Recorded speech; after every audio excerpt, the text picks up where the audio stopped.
faculty of attention, one of the most important faculties we have. Often, we get distracted by our phones or our own thoughts. An important part of everyone's safety is awareness. Without it, we are less able to keep ourselves out of harm's way. To be alert, conscious, reactive and attentive to the things around us is to ensure that we are as safe as possible when out and about. When making your way from A to B, plot your journey. Walk only through well-lit areas and highly populated ones where you can.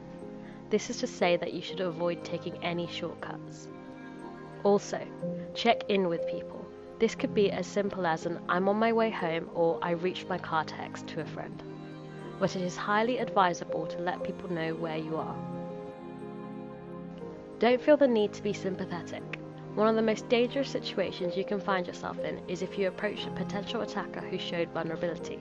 Your concern is only getting from A to B.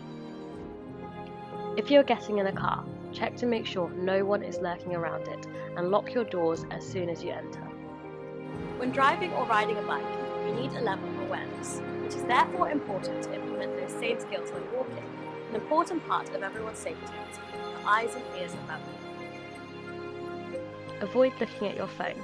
Not only does this prohibit you from looking where you are going, it draws attention away from your surroundings.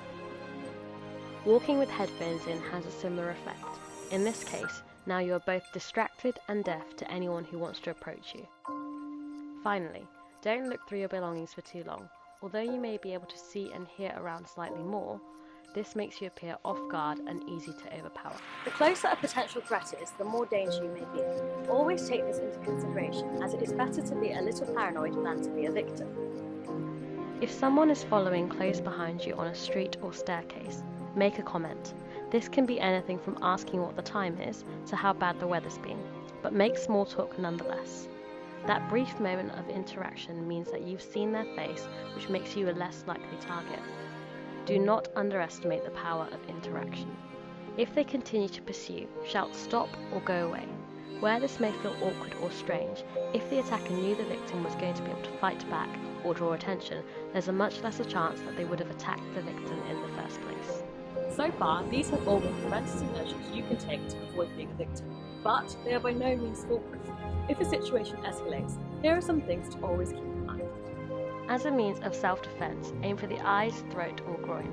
There is no humane way of putting this. If an attacker is after you, you are perfectly justified to incapacitate them by any means necessary in order to ensure your escape to safety.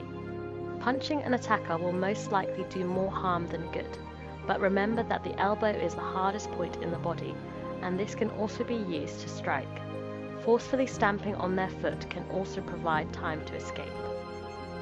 Carrying any item with intent to harm is unadvisable, and a lot of the time, if an attacker is going for your bag, you won't have time to grab anything to defend yourself. If it is your possessions that the attacker wants, throw them as a means of gaining time for you to ensure your escape. Also, try to remember whatever details you can about the attacker. If you go to the police afterwards, you'll want to have some idea as to the attacker's approximate height, weight, hair colour, eye colour, tattoos, piercings, etc. Anything that can help to identify that person. Of course, it'll be tough if the attacker is wearing a hoodie in the dark, but still, something is better than nothing. Scratching them with the intent of leaving a small temporary scar makes them equally more identifiable over the same time period.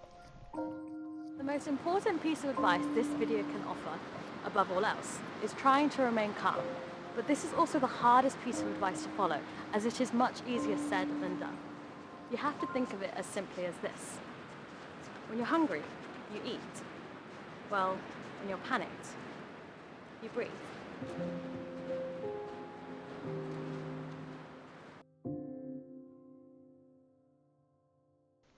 The key is to return your breathing to what it would be when you're relaxed.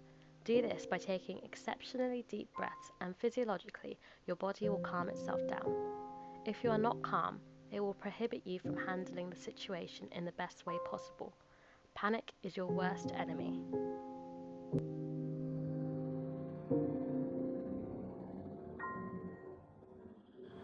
So what it boils down to is this.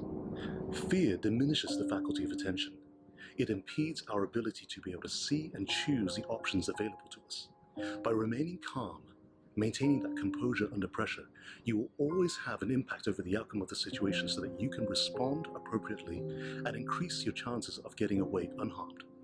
Hopefully you never find yourself in a difficult or dangerous situation, and I hope that you keep in mind everything we've discussed in this video so that you can stay aware of your surroundings and stay safe.